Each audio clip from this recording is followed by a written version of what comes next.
Phone നോക്കേണ്ട ആവശ്യം വരുന്നില്ല. ഫോൺ ഇപ്പൊ നമ്മൾ ഓട്ടോ ഓടിക്കാനും പോക്കറ്റിലായിരിക്കുമല്ലോ. ഇതിന് നോക്കാതെ കൃത്യമായിട്ട് നമുക്കത് കൃത്യം ലൈവ് ട്രാക്കിംഗ് പക്ക വണ്ടി എവിടെ ഉണ്ടെന്ന് കൃത്യമായിട്ട് കാണിക്കുക. അതെ കണ്ടോ കണ്ടോ ഇപ്പൊ നമുക്ക് കൃത്യമായിട്ട് ഇതിന്റെ അകത്തിൽ കാണിച്ചിട്ടുണ്ട് വണ്ടിയാണ്. അതെ നമ്മുടെ ഇന്ത്യയിൽ അങ്ങനെ അധികം ആരും കാണിച്ചു കൊടുക്കാത്തൊരു സ്പെഷ്യൽ സാധനമാണ് നമ്മുടെ TVSന്റെ ഇലക്ട്രിക് ഓട്ടോ. ഫോണായിട്ട് ബ്ലൂടൂത്ത് പെയർ ചെയ്യാന്നൊക്കെ എല്ലാരും വീഡിയോയിൽ തട്ടിവിടുന്നുണ്ടല്ലോ. ഇതാണ് റിയൽ സംഭവം. അപ്പൊ ബ്ലൂടൂത്ത് പെയർ ചെയ്തൂല്ലേ നമ്മള്? അതെ നമ്മൾ പെയർ ചെയ്തു.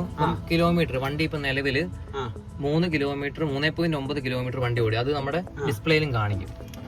ഇതാണ് നമ്മൾ മെയിൻ ആയിട്ട് റെന്റിന് കൊടുക്കുന്നവർക്ക് അതിൽ മറ്റൊരാൾ വണ്ടി എടുത്തിട്ട് പോയിട്ട് നമുക്ക് അറിയാൻ പറ്റും. അതുകൊണ്ട് തന്നെ നാവിഗേഷൻ അതിനകത്ത് വണ്ടി എവിടെ ഉണ്ട് കാര്യങ്ങളെല്ലാം നമുക്ക് അറിയാൻ പറ്റും. കണ്ടോ വണ്ടി നമുക്ക് ഇപ്പൊ അൺലോക്ക്ഡ് ആണ്. വണ്ടി നമുക്ക് ലോക്ക് ചെയ്യാം. അങ്ങനെ ഒരാൾക്കും റെന്റിന് കൊടുക്കുന്നതായാലും ഒരാൾ കട്ടോണ്ട് പോയെന്ന് പറഞ്ഞാലും ഒരു പരിപാടി. പിന്നെ ഇവിടെ പബ്ലിക്കായിട്ട് എത്ര ചാർജിങ് സ്റ്റേഷൻസും കാര്യങ്ങളെല്ലാം വരുന്നത് അത് ഇവിടെ നമുക്ക് സെർച്ച് ചെയ്ത് കഴിഞ്ഞാൽ കാണും. ഇപ്പൊ ഫസ്റ്റ് നമ്മൾ വണ്ടി കണക്ട് ചെയ്തുകൊണ്ടാണ് ഇങ്ങനെ വരുന്നത്. ഇതിനകത്ത് പിന്നെ QR ഉണ്ട്. സ്കാൻ QR ഇത് കണ്ട ഇതിലിപ്പോ നമുക്ക് അതിന്റെ കാണിക്കും. അപ്പൊ നമ്മൾ ഫോൺ നോക്കേണ്ട ആവശ്യം വരുന്നില്ല. ഫോൺ ഇപ്പൊ നമ്മൾ ഓട്ടോ ഓടിക്കാനും പോക്കറ്റിലായിരിക്കുമല്ലോ. ഇതിന് നോക്കാതെ കൃത്യമായിട്ട് നമുക്കത് കാണിക്കും. പേരുൾപ്പെടെ ഫ്രണ്ട് കാണിക്കും. അതൊരു വലിയ കാര്യമാണ്.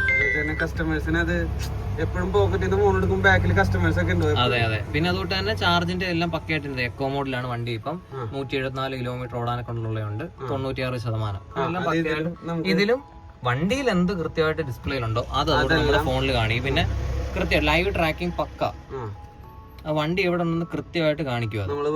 അതെ കണ്ടോ കണ്ടോ ഇപ്പൊ നമുക്ക് കൃത്യമായിട്ട് ഇതിന്റെ അകത്തിൽ കാണിച്ചിട്ടുണ്ട്. വണ്ടി അൺലോക്ക് ആണ് മെയിൻ ആയിട്ട്. ഇത് കള്ളന്മാരെ കട്ടുകൊണ്ട് ഒരു ഇഷ്യൂ ഇല്ല. കാരണം TVSന്റെ ഷോറൂമിലാണ് വണ്ടി കിടക്കുന്നത്. അതെല്ലാം പക്കയായിട്ട് ഇതിനകത്ത് കാണിക്കും. ഇത് കൂടാണ്ടും കുറെ ഫീച്ചേഴ്സ് ഉണ്ട്. ഇനിയും വരാനുണ്ട്. അതാണ് ഇപ്പൊ കസ്റ്റമറിന്റെ പേര് ഫോൺ നമ്പർ എല്ലാം ആണ് ഇതിന്റെ അകത്ത് വരുന്നത്. നമുക്കപ്പോ ഇതിന്റെ അകത്ത് ഗൂഗിൾ മാപ്പ് കണക്ട് ചെയ്തെന്ന് പറഞ്ഞാലും ഇതിന്റെ അകത്ത് കുറെ കാര്യങ്ങൾ നമുക്ക് അവോയ്ഡ് ചെയ്യാൻ പറ്റും. ഇപ്പൊ മെയിനായിട്ട് ടോൾസ് വരുന്നത്, ഹൈവേ, ആ ഒരു ഇത്. പിന്നെ അതുകൊണ്ട് റൂട്ട് ചെറിയ സ്പീഡിൽ പോകുന്നതിന്റെയും സ്പീഡ് കുറച്ചും കൂട്ടി പോകുന്ന ട്രാഫിക്കിന്റെ ഇതൊക്കെ നമുക്ക് ഇനേബിൾ ചെയ്യാൻ പറ്റും. അപ്പൊ നമുക്ക് ഒരു സ്ഥലത്തേക്ക് പോകണമെന്നുണ്ടെങ്കിൽ എന്താ ചെയ്യാ? ഇതിൽ ടേൺ ബൈ ടേൺ നാവിഗേഷൻ എല്ലാം വരുന്നുണ്ട്. നാവിഗേഷനിൽ നമ്മളിത് നാവിഗേഷനിൽ ടാപ്പ് ചെയ്യാം. നമുക്ക് പോകണ്ടല്ലോ. ഇപ്പൊ നമ്മൾ ഇവിടെ നിൽക്കുന്ന മാവേലിക്കരയുണ്ട്.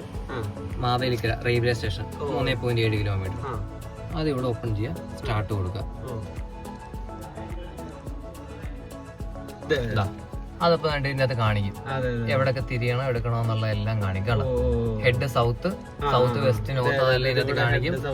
3 വീലർ സംബന്ധിച്ച് ഇത് ആരും യൂസ് ചെയ്തത്. പക്ഷെ ഇതൊക്കെ യൂസ് ചെയ്ത് കഴിഞ്ഞാൽ ഏറ്റവും നല്ലതാണ്. കാരണം നമ്മൾ ഫോണിൽ ഇപ്പം അലക്ഷ്യമായിട്ട് വണ്ടി ഓടിക്കുന്നതിനെക്കാട്ടും ഏറ്റവും ബെറ്റർ ആയിട്ട് നമുക്ക് ഇതിന്റെ അകത്ത് പറ്റും.